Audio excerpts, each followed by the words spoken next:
And the story is about, you guys have probably heard about this before. It was a young man who, he wanted to make a lot of money, and so he went to this guru, right?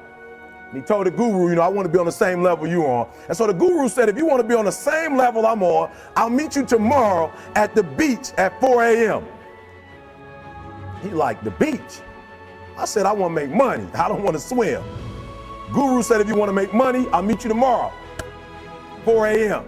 So the young man got there at 4 a.m. He all ready to rock and roll, got on the suit. He should have wore shorts.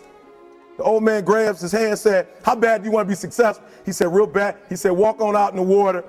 So he walks out into the water. Watch this. When he walks out into the water, it goes waist deep. So he like, this guy crazy. Adrian, he like, I want to make money. He got me out here swimming. I didn't ask to be a lifeguard. I want to make money. He got me in. So he said, come out a little further. Walked out a little further. Then he had it right around this area, the shoulder area. So this old man crazy. He making money, but he crazy. He said, come on out a little further. Came out a little further. It was right at his mouth. My man like, I'm about to go back in here. This guy is mine. So the old man said, I thought you said you wanted to be successful. He said, I do. He said, walk a little further. He came, dropped his head in, held him down, hold him down. My man getting scratching, holding him down. I got you. I know you brushed it out, but I got you. He had him held down. I need you for an illustration. He had him held down. Just before my man was about to pass out, he raised him up. He said, I got a question for you. Somebody answered the question for me. He said, when you were underwater, what did you want to do? Lee, I'm looking for a different word though than lip. What's that word? He said, I wanted to breathe. He told the guy, he said, when you want to succeed as bad as you want to breathe, then you'll be successful. I don't know how many of y'all got asthma in here today, but if you ever had an asthma attack before, you short of breath, SOB, shortness of breath, you wheezing. The only thing you trying to do is get some air. You don't care about no basketball game. You don't care what's on TV. You don't care about nobody calling you. You don't care about a party. The only thing you care about when you're trying to breathe is to get some fresh air. That's it. And when you get to the point where all you want to do is be successful as bad as you want to breathe, then you'll be successful. And I'm here to tell you, number one, that most of you say you want to be successful, but you don't want it bad. You just kind of want it. You don't want it badder than you want to party. You don't want it as much as you want to be cool. Most of you don't want success as much as you want to sleep. Some of you love sleep more than you love success. And I'm here to tell you today, if you're going to be successful, you've got to be willing to give up sleep. You got to be willing to work off for 3 hours of sleep, 2 hours. If you really want to be successful, some days you're going to have to stay up 3 days in a row. Because if you go to sleep, you might miss the opportunity to be successful. That's how bad you got to want it.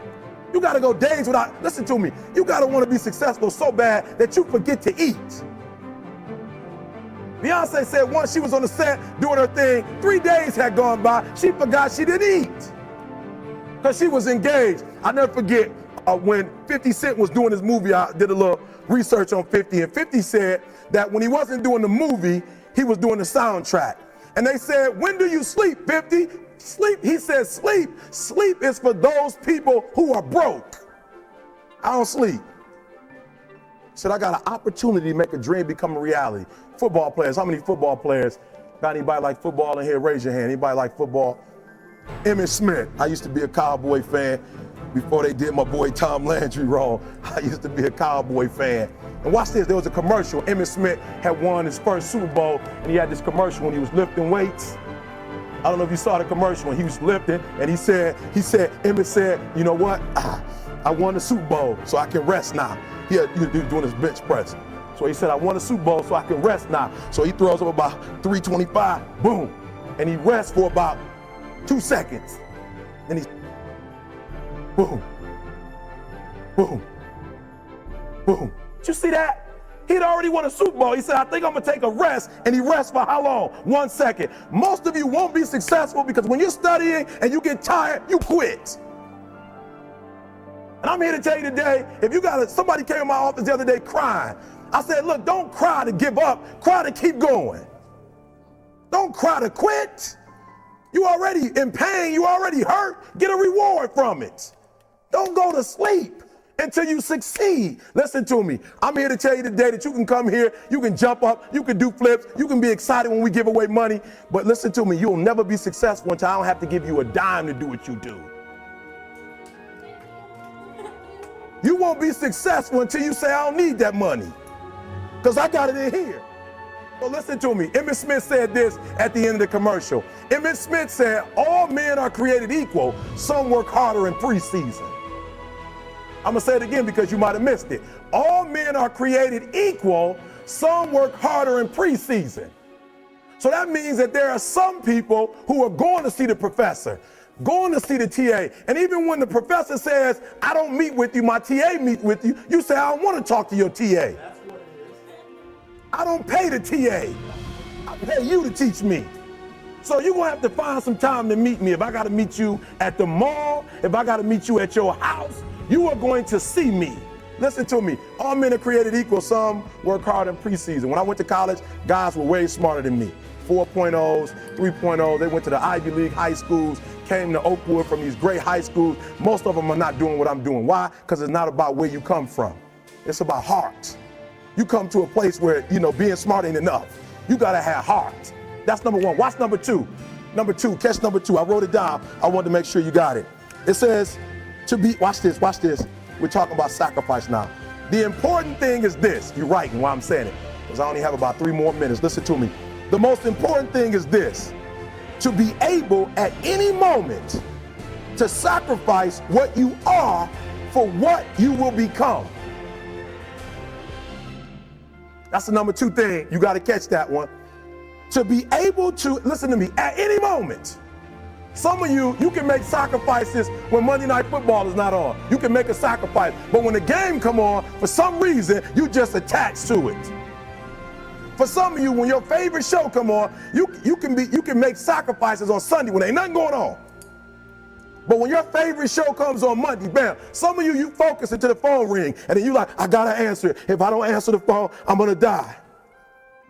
I'm saying to you today that there are some of you, if you give up your cell phone, you would be successful.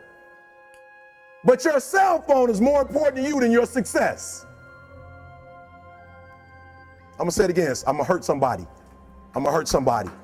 Some of you need to give up your cell phone, because the time you spend on your cell phone could be used for your success. The time you could be using to be successful, you're using it on the cell. And the cell phone is not bringing you nothing but a bill. And somebody has told you you couldn't live without it. I'm talking about going deep now, giving up stuff. Watch what it says. To be able at any moment to sacrifice what we are for what we could be. I don't do well in math. You're right. You ain't never studied. I'm not good in writing because you have never written before. But I dare you to fail in writing for a whole year to see if you can get to the end. I dare you to fail. I dare you to take that same class over and over again. I dare you to stop dropping classes like you soft. Always want to give up. I'm dropping. Why are you dropping? I'm so grateful that the slaves didn't drop and quit. Say, I'm just going to stop. I'm a slave. I'm just going to be a slave. I'm going to quit. Listen to me. The slaves said, we will live because one day we will become. We won't always be slaves. So today, although we're slaves, we're going to act like we're free, and one day our children will be free. If the slaves would have just said, we quit, we give up, we would have died in the Middle Passage. But some slaves said, I don't care what we go through, we're going to survive this. 400 years of slavery, we're going to get through this. And you can't get through it 1825. You can't get through a writing class, and you got tutor after tutor, resource after resource. The problem is you ain't never felt no pain before. You're soft. It's a soft generation. You quit on everything. Our people did not quit. Harriet Tubman not only made it, she went back and got some more.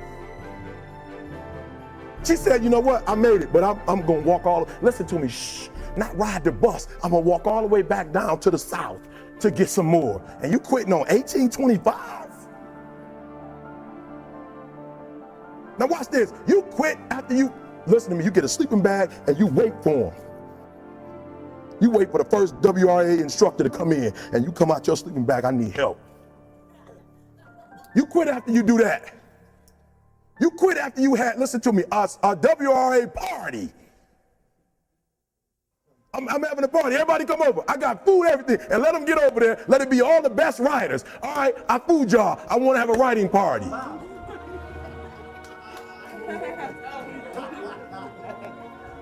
I'm serious. You quitting and you ain't even tried yet. Last one, I'm sorry. Last one. Listen to me. Pain is temporary. It may last for a minute or an hour or a day or even a year. But eventually it will subside and something else will take its place. If I quit, however, it will last forever. Listen to me, I'm telling you as I leave. I was homeless for 2.5 years. And the problem with most of you, you never felt no pain before. Y'all spoiled. Y'all spoiled. Some of y'all spoiled, just bottom line. Your parents have done everything for you. You never had to do nothing for yourself. You're spoiled. We're gonna keep it real tonight. Some of you are spoiled brats. Every time you ever got in trouble, somebody in your house got you out of it. Every time you've done something you're not supposed to do, people say, Eric, your mother's a tyrant. You're right. She kicked me out. You're right. She's mean, but she developed a man because she put me out there and said, you're going to have to grow up. And some of you have never learned to grow up. And so every time something get hard, you quit, you call mama. I dare you to take a little pain. I dare you. I dare you not to go home. Somebody said, I don't go home, I feel bad. Go through it. You ain't gonna die. At the end of pain is success. You're not gonna die because you're feeling a little pain. I'm not eating like I eat at home. That's why you're about to go to the next level, because if you keep eating like you ate at home, you will keep being a boy or a girl. It's time to become man, woman. So don't worry about a little pain. My greatest asset is I was homeless, so I can't feel a whole lot of pain. I've already been alone. There's not a whole lot of hurt I can feel on a little paper, on a little test. So I leave you, listen to me. We have gotten to a point where it's midterms and we're moving forward. The days of you getting money, I'm not saying we quitting, but I'm saying the day has got to go from external to internal. You have to give it everything you got. No more TV, no more parties, no more playing. If you don't have a 4.0, what you need to be doing is studying. Get off the phone. I'm sorry, I'm not available until the end of this year. No, I'm for real. You reached the right number, but you called me at the wrong time. Call me back January 1st. I'm about to get busy now. Huh? I want you to have a countdown of your own and say when the countdown is over, with a real, watch me, because when I was homeless, I knew something was wrong. I knew that wasn't the best of me. And one day I said, will a real Eric Thomas please stand up? Will a real Eric Thomas please stand up? Stop being this high school dropout. Stop giving up. Stop sleeping on the street. Stop walking up and down Finkel Avenue like you ain't got nothing, and get your GED. Stop being afraid to take a test. Stop being afraid to go to college because your daddy didn't go and your mama didn't go. Stop being afraid and be the best Eric Thomas you can be. But listen to me, it's going to be hard. It took me 12 years to get a 4-year degree, but I got it. And guess what? On a degree, it don't have dates. So if it took you 4 and it took me 12, it don't show up nowhere. But I'm exactly where I wanted to be because I realized I got to commit my very being to this thing. I got to breathe it. I got to eat it. I got to sleep it. And until you get there, you'll never be successful in life. But once you get there, I guarantee you the world is yours. So work hard and you can have whatever it is you